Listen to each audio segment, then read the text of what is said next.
آتینا موسى الكتاب وجعلنا معه أخاه هارون وزيرا فقلنا اذهبا إلى القوم الذين كذبوا بآياتنا فدمرناهم تدميرا وقوم نوح لما كذبوا الرسل أغرقناهم وجعلناهم للناس آية وأعتدنا للظالمين عذابا أليما وعادا وثمودا وأصحاب الرس وقرونا بين ذلك كثيرا كلا ضربنا له الأمثال وكلا تبرنا تتبيرا ولقد أتوا على القرية التي أمطرت مطر السوء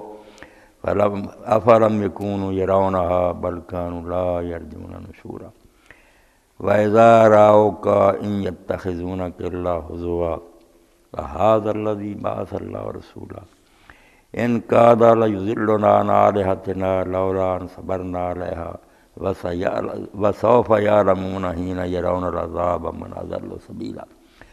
أرأيت من اتخذ إلهه هواه أفأنت تكون عليه وكيلا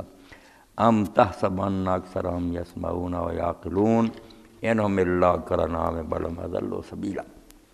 سورہ الفرقان اور اس کا چوتھا رکوع میں نے تلاوت کیا۔ اللہ رب العالمین نے ان آیات کریمہ میں بہت سے انبیاء علیہ السلام اور ان کی قوموں کا اکٹھا ذکر کیا کہ کس طرح ان کی ہدایت کے لیے اللہ تعالیٰ کی طرف سے رسول آئے، معجزات دکھائے، ہر طریقہ سے سمجھانے کی کوشش کی، مگر ان لوگوں نے اس نعمت کی قدر نہ کی، جھٹلاتے رہے، پیغمبروں کا مذاق اڑایا، ان کو ٹھٹھے کیے اور نتیجہ کے طور پر پھر وہ تباہ و برباد کر دیے۔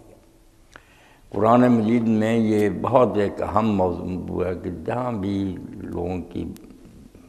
ہدایت کے لیے اور طریقے اختیار کیے نا اللہ پاک نے، وہاں مثالیں اور واقعات تاریخی جو ہے اس کو بھی بڑی اہمیت دی ہے، اور یہ ہے بھی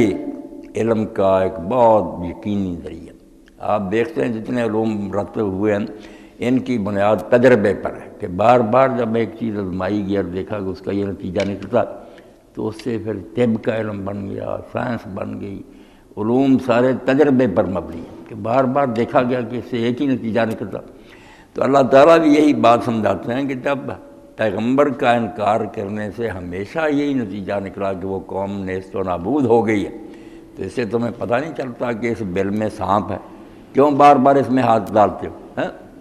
یہ زہر کیوں پھینکتے ہو جب جو جس کو چکھتا مر جاتا؟ تو یہاں اللہ پاک نے ابتدا موسیٰ علیہ السلام سے کی ہے، وَلَقَدْ آتَيْنَا مُوسَى الْكِتَابَ، کہ ہم نے موسیٰ علیہ السلام کو کتاب دی تھی، وَجَعَلْنَا مَعَهُ أَخَاهُ هَارُونَ وَزِيرًا، اور اس کی امداد کے لیے اس کے بھائی ہارون کو بھی ہم نے ساتھ بھیجا۔ دو پیغمبر اکٹھے آئے کہ فرعون اور اس کی قوم کے پاس جاؤ۔ موسیٰ علیہ السلام نے قرآن مجید میں دوسری آیت کہ اللہ سے یہ دعا کی کہ اللہ تعالیٰ میں بات کرنے میں ذرا جھجک محسوس کرتا ہوں، میری زبان میں کچھ نہ اتنی فصاحت بلاغت نہیں، ہارون ہو افصاح منی، ہارون جو ہے نا وہ مجھ سے زیادہ فصیح ہے، اس کو میرے ساتھ مقرر کر دے۔ تو اللہ تعالیٰ نے ان کی یہ دعا قبول فرما لی۔ تو یہ احسان جتایا کہ مصری جو ہیں ان کے لیے ایک پیغمبر نہیں دو پیغمبر اکٹھے بھیجے۔ فَقُلْنَا اذْهَبَا إِلَى الْقَوْمِ الَّذِينَ كَذَّبُوا بِآيَاتِنَا، اور ہم نے ان دونوں پیغمبروں کو کہا کہ اس قوم کی طرف جاؤ جنہوں نے ہماری آیتوں کو جھٹلا دیا، دین کو چھوڑ گئے ہیں، گمراہ ہو گئے۔ تو آگے پھر ساری بات کئی سالوں کی کشمکش لڑائی جو ہے موسیٰ علیہ السلام فرعون کی سارا ذکر جو ہے نا اس کو حذف کر کے آخری نتیجہ بتا دیا کہ دو گئے معجزات لے کر گئے، فدمرناہم تدمیرا، نتیجہ کیا نکلا کہ ہم نے ان کو نیست و نابود کر دیا، وہ قوم جو تھی دریا میں انہیں غرق کر دیا، تباہ کر دیے، ان کا نشان تک نہیں چھوڑا۔ وقوم نوح لما کذب الرسل، اور اس سے پہلے نوح علیہ السلام کی قوم تھی، انہوں نے بھی جب رسولوں کو جھٹلا دیا، اغرقناہم، ہم نے ان کو غرق کر دیا۔ یہاں اللہ تعالیٰ نے کہا کہ انہوں نے رسولوں کو جھٹلایا، حالانکہ رسول ایک ہی نوح علیہ السلام آئے تھے، لفظ جمع کا کذب الرسل، رسولوں کو جھٹلایا تو ایک رسول کو تھا، چاہیے تھا کذب الرسول، رسول کو جھٹلایا۔ مگر قرآن مجید میں اکثر مقاموں پر قوم کا جب جرم بیان ہوتا جھٹلاتے وہ ایک رسول کو ہے، مگر اللہ تعالیٰ کہتا ہے انہوں نے رسولوں کو جھٹلایا، اور اس کی وجہ یہ ہے کہ رسولوں کے پیغام میں کوئی اختلاف نہیں ہے۔ پہلے رسول سے لے کر آخر تک جو رسول آیا ان کا بیان ایک ہی، وہ مشرق میں آیا یا مغرب میں آیا، ان کی زبانیں الگ ہیں، علاقے جدے ہیں، کوئی ایک دوسرے سے نہیں ملا، مگر بیان ان کا سنیں اسٹیٹمنٹ ایک ہی۔ جب ایسے گواہ ہوں کہ ان کو الگ الگ بھی بیان دیا جائے، سارے ایک ہی بیان دیں، ذرا اختلاف نہ ہو، تو اس سے زیادہ یقینی ثبوت کیا ہوتا؟ تو اللہ تعالیٰ کہتے ہیں رسولوں کے سچے ہونے کی یہی دلیل ہے کہ باقی جتنے علوم ہیں نا، بڑے بڑے فلسفیاں دانش، استاد شاگرد کی رائے ہے کہ نہیں، افلاطون کچھ کہتا، ارسطو کچھ کہتا، نہیں متفق ہو سکے، کیونکہ یہ سارا ظن و گمان ہے، خیال ہے، اندازے ہیں۔ پیغمبر اپنی طرف سے نہیں بولتا، وہ تو اللہ کی طرف سے اس پر القاء ہوتا، وہی ہوتی ہے۔ اب اللہ تعالیٰ کے بیان میں تو اختلاف نہیں ہو سکتا۔ تو اس لیے جو ایک رسول کو جھٹلاتا، مودودی صاحب رحمۃ اللہ علیہ نے ایک جگہ بڑی پیاری مثال دی کہ 10 آدمی ایک ہی بات کر رہے ہیں۔ ایک آدمی کہتا میں 9 کو سچا مانتا ہوں، یہ 10ویں کو جھوٹا مانتا ہوں، تو اصل میں تو اس نے 9 جو پہلے ان کو بھی جھوٹا کہہ دیا، بیان تو ایک ہی تھا۔ یہ اس کی چلاکی ہے کہ کہتا میں ان کو سچا سمجھا، یہ جھوٹا۔ وہ کہہ رہے ہیں 2 اور 2 4 ہوتے، 10 یہ کہتے ہیں، کہتا ہے ایک جو ہے نا یہ جھوٹا ہے، 10 ٹھیک، 9 ٹھیک کہہ رہے ہیں، بالکل غلط بات کہتا۔ تو ایک رسول کو جھٹلانا سارے رسولوں کو جھٹلانے کے مترادف ہے۔ ایک ہی مطلب ہے اس کا کہ ایک پیغمبر کا انکار کر دیا، تم نے سب کا انکار کر دیا۔ اس لیے جو یہ کہتے ہیں نا لوگ کہ یہود و نصارہ جو ہیں، چلو موسیٰ عیسیٰ کو تو مانتے علیہ السلام، حضور کو نہیں مانتے، تب کہ نہیں، جب حضور کو نہیں مانا عیسیٰ اور موسیٰ کو بھی نہیں، ان کا ایک ہی دین ہے، ایک ہی پیغام ہے۔ اور دوسری بات یہ کہ خود موسیٰ اور عیسیٰ علیہ السلام پیش گوئیاں کر گئے کہ ہمارے بعد پیغمبر آنے والا مانو۔ اس لیے آج اگر کوئی یہودی اور عیسائی رسول اللہ کو نہیں مانتا تو اس نے تورات اور انجیل کو ہی نہیں مانا،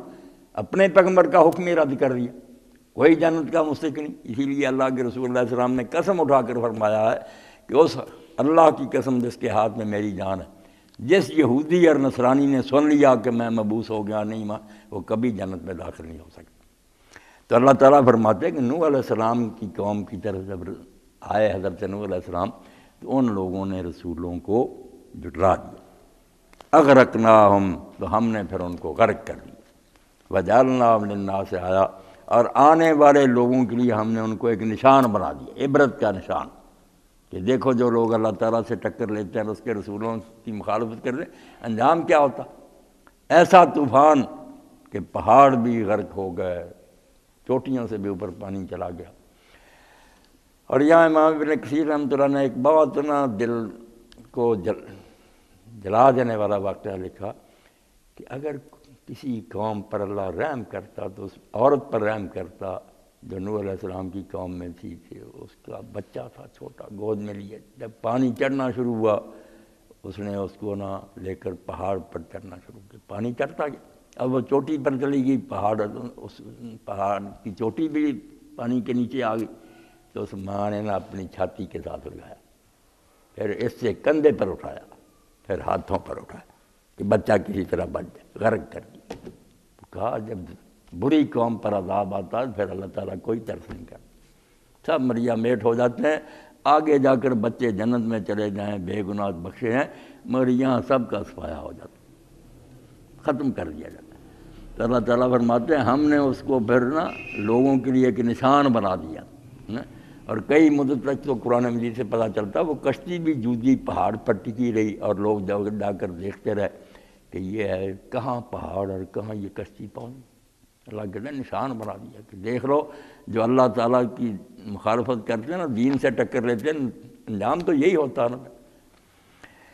وَأَعْتَدْنَا لِلظَّالِمِينَ نَارًا عَذَابًا أَلِيمًا، اور فرمایا معاملہ یہاں ہی نہیں ختم ہو گیا کہ انہیں غرق کر دیا، بلکہ ہم نے ظالموں کے لیے آگے دردناک عذاب تیار کر رکھا۔ یہ تو دنیا میں صرف انہوں نے بھگتانا، جو مرنے کے بعد عذاب آنے والا عذابًا علیما، دردناک عذاب، وہ آگے تیار ہے، وہ ان کا سامنا کرے گا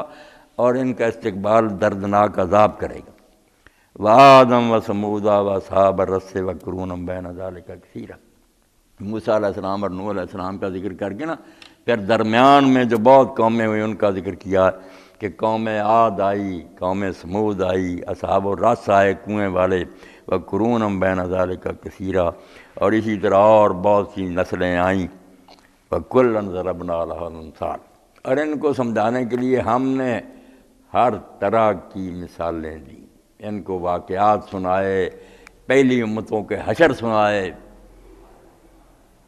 بات کو مدلل کرنے کے لیے حوالے دیے کہ جو کہہ رہے ہیں خالی ڈراوے نہیں، دیکھ لو یہ ہوتا رہا ہے۔ ان سب قوموں کو ہم نے سمجھانے کا ہر انداز اپنایا، ہر طریقہ اختیار کیا کہ ان کے دل میں بات اترے، مگر یہ کوئی نہیں مانے گا۔ کُلًّا تَبَّرْنَا تَتْبِیرًا۔